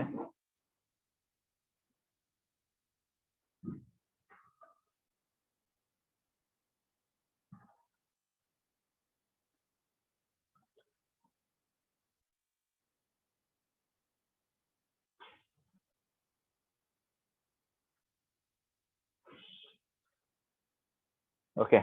क्वेश्चन क्या है कि the main scale of a vernier scale has n divisions और n division of vernier scale coincides with n-1। तो n VSD coincide with n-1 में हमेशा कहता कि MSD कम होता है VSD से, तो वहां से 1 MSD का वैल्यू क्या होता है कि या फिर 1 VSD का वैल्यू हो जाएगा n-1 by n MSD। Okay, 1/n। Least count पूछा है ना? जी हाँ, सर। लीस्ट काउंट होता है, लीस्ट काउंट का फॉर्मूला होता है 1 MSD माइनस 1 VSD। तो ये हो जाएगा 1 MSD मतलब 1 MSD होता है तुम्हारा, देखो MSD कैसे निकालेंगे, ये 0 to 1 है, मान लो ये 0 सेंटीमीटर, ये 0 से 1 सेंटीमीटर है, उनके बीच वो बोल रहा है कि कितने डिवीजन है, n division. Okay, n division है, तो मेन स्केल का है ये। तो 1 MSD क्या होता है, length bye number of division. तो लेंथ 0 to 1 मतलब 1 minus 0 by number of division, तो 1 माइनस 0 बाई n, तो 1 बाई n होगा 1 MSD। तो 1 MSD की जगह क्या लिखूंगा, 1 बाई n माइनस 1 VSD होगा n minus 1 by n। Okay, sir जो 1 MSD और एक बार हाँ थोड़ा 1 यहाँ MSD। पे और एक MSD की जगह लिखूंगा 1 बाई n। ओके, ये MSD है ना, MSD की जगह क्या लिखूंगा, 1 बाई n। तो ओके, तो ये हो जाएगा 1 by n minus n minus 1 by, क्या करेंगे, एक काम करते हैं 1 बाई n को कॉमन ले लेते हैं। 1 बाई n कॉमन ले जाएंगे तो ये हो जाएगा 1 minus n minus 1 by n। Perfect. तो ये हो जाएगा 1 बाई n, यहाँ हो जाएगा n minus n plus 1 by n, n cancel, तो ये हो जाएगा 1 by n square. 1 by n square is the answer. Okay, clear?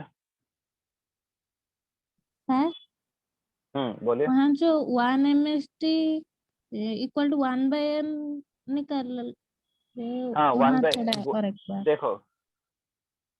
देखो क्या है कि मैंने हमेशा MSD को क्या बोलता हूँ, ये बोलते हो एक यहाँ पे मान लो 0 है, यहाँ पे 1 है, 0 to 1 के बीच जो लेंथ है वो length by number of division यहाँ पे कितना है। यहाँ पे बोल रहा है कि n डिविजन है, the main scale of a vernier caliper n division. मान लो एक यूनिट से दूसरे यूनिट जाने में n डिविजन है और लेंथ कितना है 0 to 1, मतलब 1 लेंथ का वैल्यू कितना होता है 1 बाई नंबर ऑफ डिविजन, तो 1 बाई n। तो ये हो गया MSD। जी सर, जी सर, जी सर। तो ये MSD की जगह मैं 1 बाई n पुट कर लिया, तो यहाँ से, और लीस्ट काउंट होता है 1 MSD माइनस 1 VSD, तो आंसर आ जाएगा 1 बाई n स्क्वायर। ओके,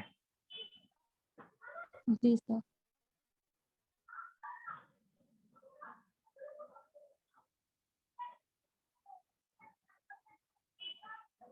फिर एक होता है reading on a vernier caliper.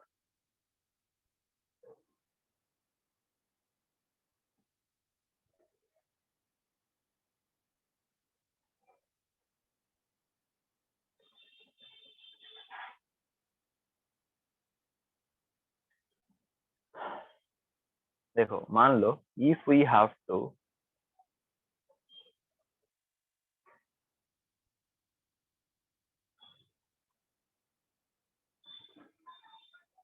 measure a length AB,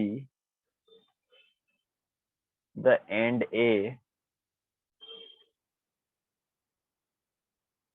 coincides with the zero of main scale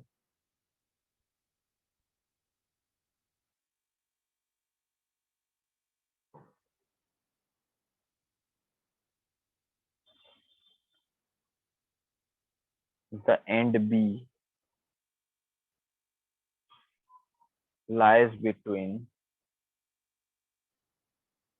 120 centimeter and 1.1 centimeter on the main scale,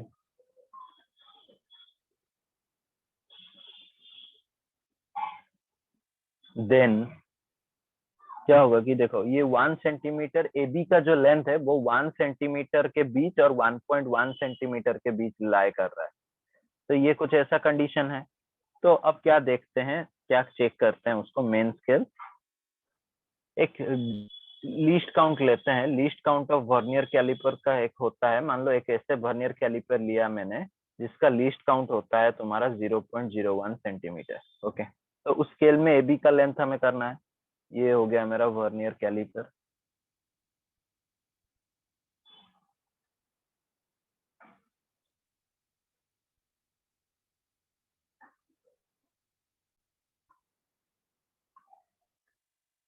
ये 0, ये 1, ये 2।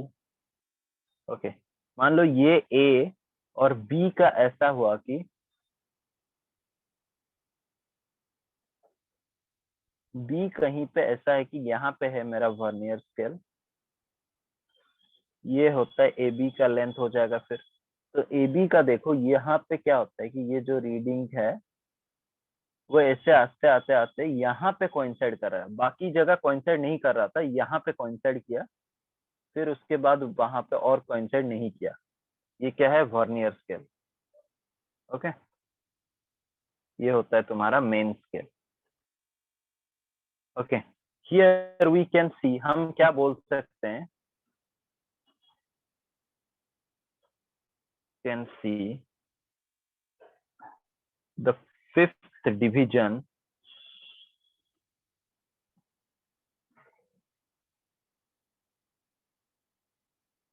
Vernier scale coincides with some division of main scale। तो यहाँ पे fifth division जो था vernier का वो कहीं पे मेन स्केल का कुछ डिवीजन के साथ कोइंसाइड कर रहा था, सम डिवीजन ऑफ मेन स्केल। तो वही मुझे चेक करना है कि कहाँ पे वो पूरा एक लाइन जैसा हो रहा है, मतलब कोइंसाइड पूरा कर रहा है। तो इसके बाद हम रीडिंग निकालेंगे, पहले चेक करना है कि कहाँ पे ऐसे कोइंसाइड हुआ है। वर्नियर स्केल का एक डिवीजन मेन स्केल के एक डिवीजन के साथ कहीं ना कहीं कोइंसाइड किया होगा पूरा, आपको उन दोनों को एक ही लाइन जैसा दिखाई देगा। फिर आपको क्या करना है, रीडिंग निकालना है।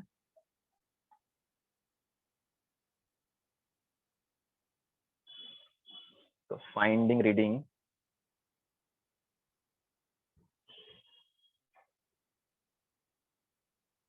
वो ऑब्जर्व्ड रीडिंग क्या होगा,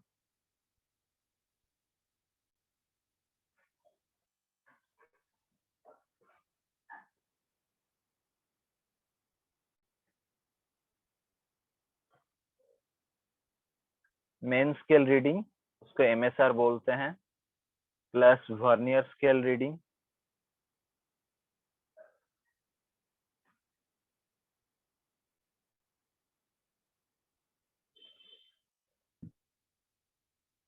उसको वीएसआर बोलते हैं। ओके, वो एक्चुअली क्या होता है, मेन स्केल को क्या होता है, मेन स्केल रीडिंग क्या होता है actually, reading on MS, reading on main scale just before zero of vernier scale, just before zero of VS, मतलब जहां पे वर्नियर स्केल जीरो नहीं हो रहा है उससे प्रीवियस वाला जो रीडिंग होता है। और किसका रीडिंग होता है, वो मेन स्केल का, मेन स्केल का रीडिंग। ओके, जैसे हम वहां पे देख रहे थे, यहाँ पे जो, तो वो क्या होता है कि देखो जो प्रीवियस डायग्राम मैंने किया था, देखो यहाँ पे जो, जहाँ पे क्या पे बी का जीरो वहां पे आ रहा है, ये मतलब वर्नियर स्केल का जीरो यहाँ पे, उसके प्रीवियस वाला रीडिंग मतलब 1, ये लेना है मेन स्केल का, वर्नियर स्केल का जीरो से पहले वाला रीडिंग। ओके, तो just before zero of VS plus, ये वर्नियर स्केल क्या होता है, वो होता है लिस्ट काउंट इनटू जितना कोइंसाइड किया है, into coinciding division of vernier scale, वो होता है आपका जहां पे कोइंसाइड किया है। मतलब देखो पहले जहां पे कोइंसाइड किया है कहाँ पे, यहाँ पे देखो वर्नियर स्केल का 1 2 3 4 5th डिवीजन कोइंसाइड किया है यहाँ पे, तो वहां पे क्या करोगे 5th इंटू 5 इंटू, ओके। तो वहां पे एग्जाम्पल लेते हैं प्रीवियस वाला, वहां पे रीडिंग था जस्ट बिफोर एमएस, कितना रीडिंग था 1 सेंटीमीटर, प्लस क्या करोगे लीस्ट काउंट होता है मान लो 0.101 लिया था मैंने स्टार्टिंग में, स्केल का डिफाइन किया था, इंटू कितना डिवीजन था 5, तो ये हो जाएगा आपका 1 प्लस 0.05, तो एग्जैक्ट आ जाएगा आपका इतना सेंटीमीटर। समझ में आया? सर सर वो जो कोइंसाइड डिवीजन हमने लिया वो वर्नियर स्केल में डिवीजन कितना वो लिया ना, मेन हाँ स्केल में वर्नियर कितना का, लिया? वर्नियर का लिया ना, मेन का कहाँ पे, बस मेन का एक स्केल के साथ कोइंसाइड किया है, लेकिन वर्नियर का जो स्केल में कितना डिवीजन हो रहा है वो वर्नियर स्केल का लिया मैंने। जी सर, जी सर, ओके, मैंने लिखा ना जी वर्नियर सर, स्केल का रीडिंग, तो coinciding division of vernier scale. Okay जी सर। ओके, एक क्वेश्चन करते हैं इसके ऊपर।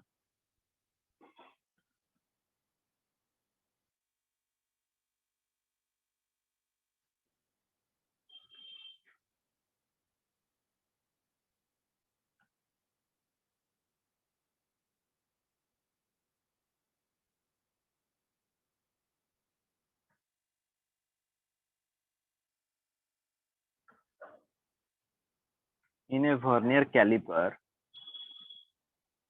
10 VSD is equal to 9 MSD and 1 centimeter on main scale is divided into 10 parts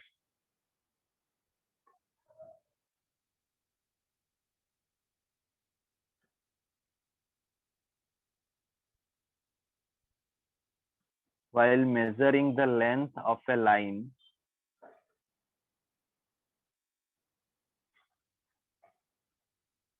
the zero of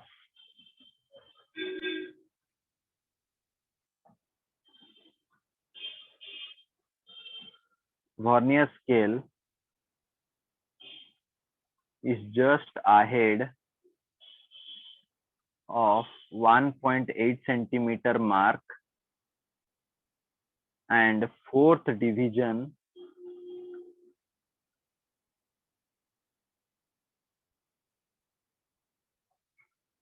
of vernier scale coincides with a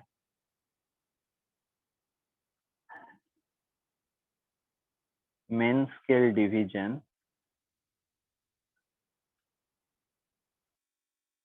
the length of line is dash।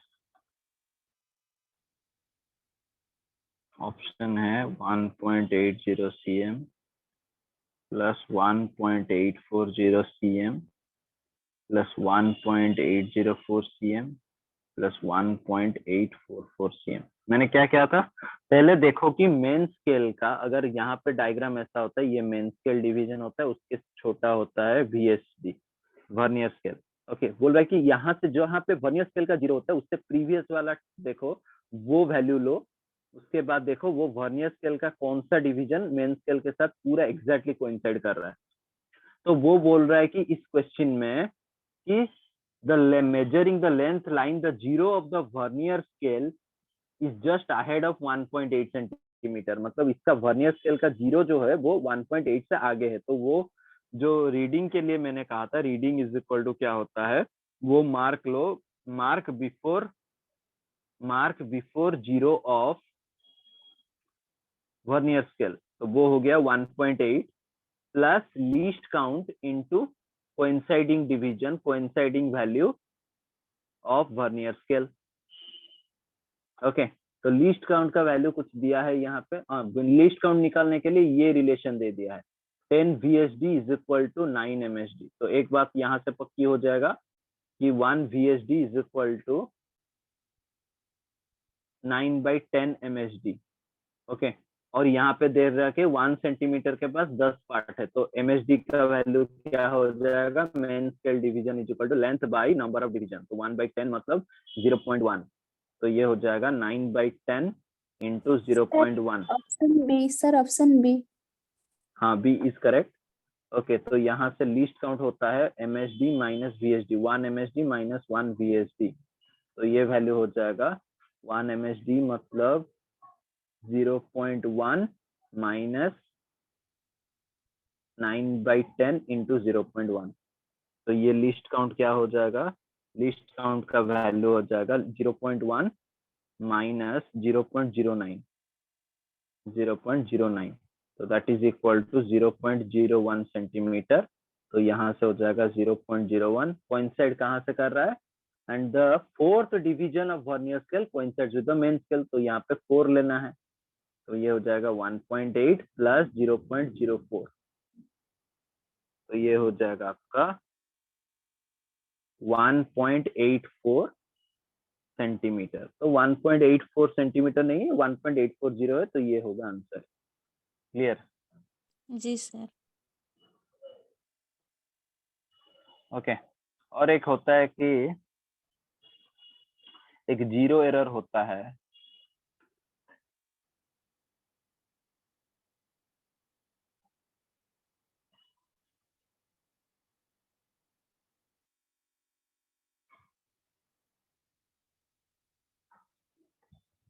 मतलब zero अगर coincide नहीं कर रहा है, if the zero of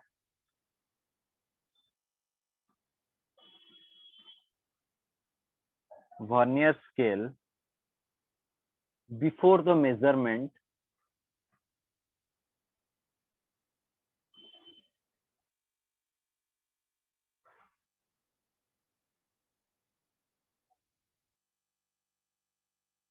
do not coincide with zero of main scale when jaw B touches A, then the instrument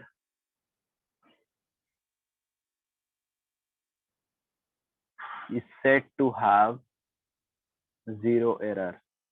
मतलब क्या है कि देखो, पहले यहाँ से ये मेन स्केल होता है मेरा, ओके, तो यहाँ से क्या होता है कि देखो, ये तो उसका जीरो है, उसके नीचे थोड़ा सा ये स्टार्टिंग में कुछ भी मेजर नहीं हो रहा है, इसका ए यहाँ पे है, जो वर्नियर स्केल होता है वो मेन स्केल के जीरो के साथ कोइंसाइड नहीं कर रहा है, तो अगर नहीं कर रहा है तो ये इंस्ट्रूमेंट गलत है, उसमें क्या है, जीरो एरर है। ओके, तो वहां से क्या करना पड़ेगा, जीरो एरर क्या होता है हमेशा, zero error is always subtracted, always subtracted from total और ऑब्जर्व्ड रीडिंग, जो भी ऑब्जर्व्ड रीडिंग होता है, अगर जीरो एरर है तुम्हारा इंस्ट्रूमेंट में, वो हमेशा सब्ट्रैक्ट कर लोगे, तो करेक्ट रीडिंग क्या होगा, करेक्ट रीडिंग जो होता है वो होता है true value is equal to total reading, total reading मतलब observed reading, observed value minus zero error, और जीरो एरर का साइन होता है पॉजिटिव भी हो सकता है, नेगेटिव भी हो सकता है। ओके, समझ में आया जीरो एरर क्या है? दोस्त जी सर। स्केल अगर बिना मेजरमेंट के टाइम कोइंसाइड नहीं करे तो मतलब वो इंस्ट्रूमेंट गलत है, उसमें क्या गलत है, उसमें जीरो एरर है, तो जीरो एरर को क्या करना पड़ता है, जो आपका फाइनल रीडिंग मिलेगा उससे माइनस करना है, और उसका जीरो एरर जब वैल्यू पुट करोगे उसका साइन के साथ पुट करोगे। जीरो एरर दो तरीके के होता है, एक पॉजिटिव जीरो एरर और एक होता है नेगेटिव जीरो एरर। तो अब देखते हैं पॉजिटिव जीरो एरर क्या है।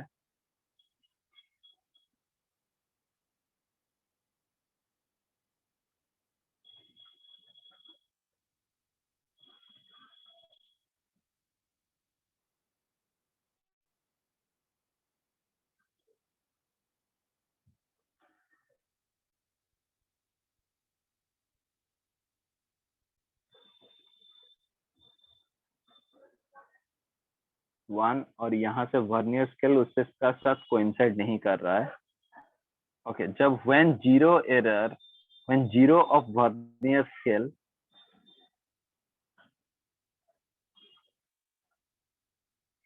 is on, और VS बोल सकते हो, is on right of zero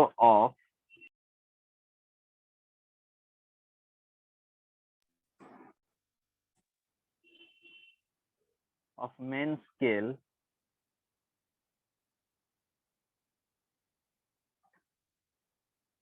before the measurement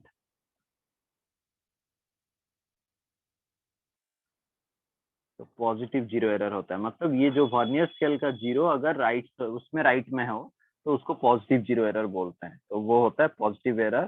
zero error क्या होता है? लीस्ट काउंट इनटू, यहाँ पे देखोगे वो जीरो पे अगर कोइंसाइड नहीं हो रहा है तो कहाँ पे कोइंसाइड कर रहा है। तो पॉजिटिव जीरो एरर कितना होता है? Least count into coinciding division of vernier scale before measurement. ये सारे चीज तुम मेजरमेंट से पहले कर रहे हो। बिफोर मेजरमेंट देखना कि जीरो के बजाय वो कहाँ पे कोइंसाइड कर रहा है, और वो राइट्स में है तो जो आगे है तो आगे जो होता है उसके साथ लीस्ट काउंट मल्टीप्लाई कर लो, वो होगा पॉजिटिव जीरो एरर का वैल्यू। फाइनल आउटपुट जो मिलेगा रिजल्ट ऑब्जर्व रीडिंग से ये माइनस कर लेना। ओके, और एक नेगेटिव जीरो एरर होता है उल्टा।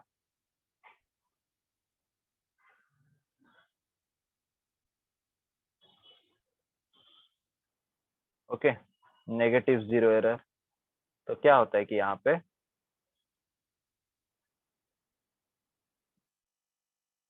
0 1 2 ये मेन स्केल है। वर्नियर स्केल क्या होगा कि जीरो यहाँ पे है उसका। ओके, ये है वर्नियर स्केल। तो बोल सकते हो when zero of vernier scale is on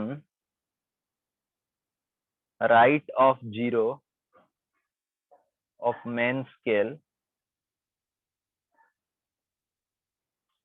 sorry right नहीं, सॉरी राइट नहीं होगा, लेफ्ट होगा। is on left of zero of ms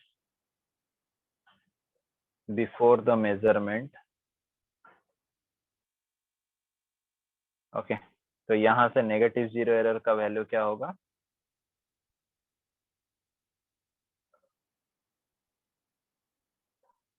वही यहाँ पे बस नेगेटिव लिख देना, माइनस साइन एक रहेगा इनटू कोइंसाइडिंग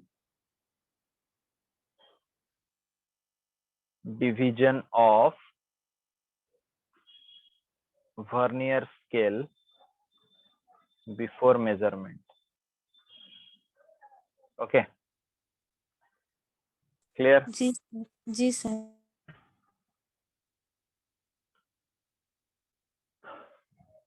तो ये पूरा हो जाता है हमारा वर्नियर कैलिपर। और एक होता है स्क्रू गॉज। स्क्रू गॉज बहुत ही आसान होता है, उसमें ज्यादा कुछ नहीं होता है। स्क्रू गॉज मैंने कहा बस उसी टाइप का है, कॉन्सेप्ट वही है, कोइंसाइड करेगा लेकिन थोड़ा सा वो अलग होता है कि डायग्राम वाइज।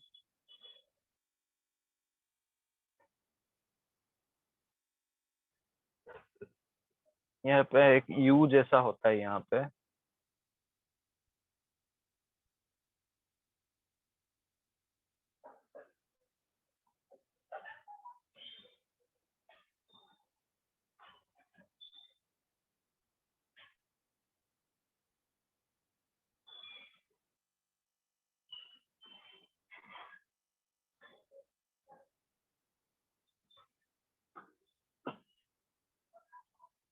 तो यहाँ से कोई तुमने एक छोटा सा पिन ले लिया उसका थिकनेस मेजर करने के लिए। ओके, तो ये जो होता है आपका, ये जो आपका होता है स्क्रॉल करते हो, ये एक स्क्रू होता है यहाँ पे। ओके, ये एक स्टड होता है। स्टड मतलब वो एक फिक्सचर जैसा। ओके, और यहाँ पे एक स्केलिंग होता है, यहाँ पे रीडिंग्स होते हैं, एक पिच स्केल होता है। ओके, पिच स्केल मतलब जो रोटेट करता है, और यहाँ पे एक मेन स्केल भी होता है। ओके, पिच स्केल मतलब ये, सॉरी पिच स्केल मतलब सॉरी, ये सर्कुलर स्केल को मैंने पिच स्केल दिखा दिया। इसके अंदर क्या होता है कि देखो यहाँ से एक स्ट्रेट लाइंस होते हैं स्केल का पूरा। ओके, आप उसको बोलते हो पिच या फिर मेन स्केल। ओके, और बेस भी बोल सकते हो। और यहाँ पे जो सर्कुलर जो होता है वो घूमता है, उसको बोलते हो circular scale. Okay, circular scale क्या करते हो आप, घुमाते हो। ओके, कोई बुक में उसको थिम्बल स्केल भी बताते हैं। थिम्बल एक लैंग्वेज होता है, सर्कल का अलग नाम है। ओके, ये क्या करता है, माइक्रोमीटर जो छोटे होते हैं रिपोर्ट्स मोर लेंथ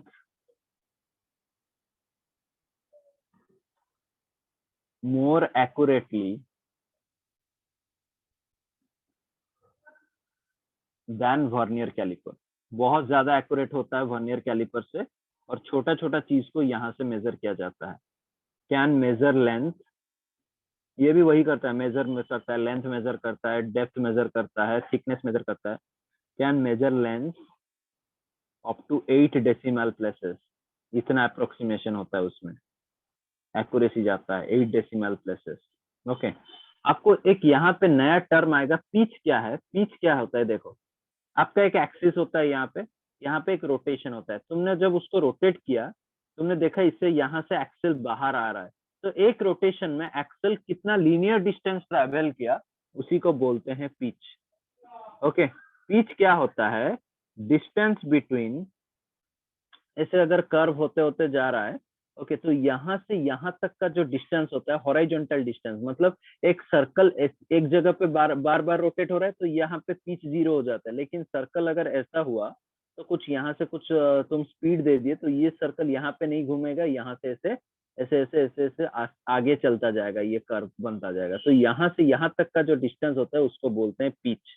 एक रोटेशन में कितना हॉरिजॉन्टल डिस्टेंस ट्रेवल किया, वो होता है pitch. Distance between 2 consecutive threads को बोलते हैं पिच। क्लियर? जी sir.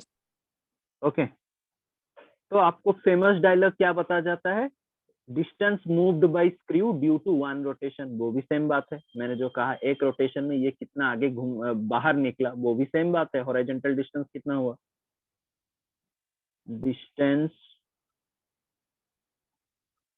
Moved by screw due to 1 complete rotation, ये भी वही डेफिनेशन है। ओके, वहां पे वही है, मेन स्केल रीडिंग है और सर्कुलर स्केल रीडिंग। तो पिच को डेफिनेशन हम ऐसा कुछ करते हैं, तो लीस्ट काउंट यहाँ पे क्या होता है, लीस्ट काउंट का फॉर्मूला हो जाता है pitch divided by number of circular scale division. Number of circular scale division, circular scale को CSR बोलते हैं, सर्कुलर स्केल डिवीजन CSD बोलते हैं। Okay, number of CSD। Okay, एक क्वेश्चन करते हैं, पता चल जाएगा। 2 full tons of circular scale of a gauge, gauge मतलब उसको स्क्रू गॉज बोलते हैं, cover a distance of 1 mm on scale. The total number of divisions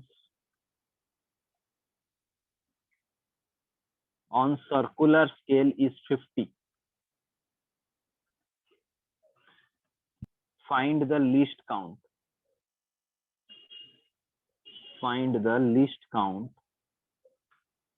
okay, तो क्या होता है कि इसमें 0.10 mm, 0.01 mm, 0.50 mm और एक होता है 0.05 mm। देखो फॉर्मूला क्या बताया था, least count is equal to pitch by number of CSD। Okay, pitch क्या होता है, मैंने कहा था जो डिस्टेंस मूव करता है एक सर्कुलर टर्म में, distance moved on 1 complete rotation, on 1 complete rotation है ना। তাহলে এটি রোটেশন ক্ষেত্রে আইছি দুইটা, 2 rotations that is equal to 1 mm cover करछु दीटा रोटेशन से केते डिस्टेंस कवर करछु 1 mm तो 1 रोटेशन में कितना हो जाएगा इन 1 rotation the distance will be 1/2 mm हाँ या नहीं तो यहाँ से पिच हो गया मेरा 0.5 mm तो ये 0.5 मेरा क्या है पिच क्लियर जी सर। तो पिच का वैल्यू आ गया मेरा 0.5 mm और नंबर ऑफ सर्कुलर डिवीजन दिया है 50 ओके तो इसको मैं लिख सकता हूँ 5/500 mm में होगा तो लीस्ट काउंट हो जाएगा 0.1 mm क्लियर Yes, sir. जी सर। यहाँ पे भी वही टर्म्स यूज होगा जैसे सर्कुलर ऑब्जर्व्ड रीडिंग कैसे करते हैं ओके रीडिंग होता है ऑब्जर्व्ड रीडिंग वही same concept MSR plus CSR main scale reading plus CSR को हम क्या लिखते हैं यहाँ पे वही रीडिंग ऑन MS वहां पे जस्ट बिफोर VS होता है MS जस्ट बिफोर यहाँ पे होगा CS just before CS plus यहाँ पे लीस्ट काउंट इनटू ये कहाँ पे कोइंसाइड कर रहा है coinciding division of CS with base line circular scale कहाँ पे बेस लाइन पे टच कर रहा है वो कितना रोटेशन कोइंसाइडिंग वो आप बोल सकते हो कि 23 24 ऐसा एग्जाम्पल बोला है कि यहाँ पे कहीं पे वो 4.8 आ रहा था just before CS okay just before CS और डिविजन्स थे तुम्हारे पास 23 तो यहाँ से क्या रीडिंग क्या होगा reading is equal to 4.8 cm plus least count 0.01 into 23 तो ये हो जाएगा 4.8 प्लस 0.023 4.823 सेंटीमीटर क्लियर जी सर। Sir. ओके यहाँ पे भी वही होता है पॉजिटिव जीरो एरर अगर वो पॉजिटिव 1 0 क्या होता है कि पॉजिटिव जीरो एरर क्या होता है कि जब बेस लाइन होता है बेस लाइन से नीचे होता है okay when CS is 0 positive zero error क्या होता है when CS is below main scale okay तो पॉजिटिव जीरो एरर जब एबव होगा नेगेटिव जीरो एरर वही कहानी और मेथड सेम है दोनों का when CS is above okay और बाकी कॉन्सेप्ट सेम सर पॉजिटिव और नेगेटिव में सिर्फ साइन नेगेटिव में नेगेटिव साइन आएगा। हाँ नेगेटिव Yes, साइन आएगा sir. और कॉन्सेप्ट क्या होगा कि जो सर्कुलर स्केल होता है वो मेन स्केल के नीचे होगा वहां पे साइड में होता था यहाँ पे ऊपर नीचे जी क्योंकि सर। यहाँ पे रोटेशन है ओके जी जी सर। तो यहाँ से पूरा ये यूनिट्स डायमेंशन खत्म हो जाता है तो नेक्स्ट क्लास में हम काइनेमेटिक्स पढ़ेंगे पूरा डिटेल्स में जाएंगे पूरा स्क्रैच से लेके पूरा हाई लेवल तक का क्वेश्चन करेंगे ओके तब तक के लिए ये पूरा अच्छे से हो जाना चाहिए आपका जो भी मेरे साथ कंप्लीट करोगे तभी जाके आपका भी कंप्लीट होता जाएगा कोर्स ओके जी sir. Yes, sir. Okay thank you Thank you, sir. Thank you sir. you, sir. Okay thank you sir.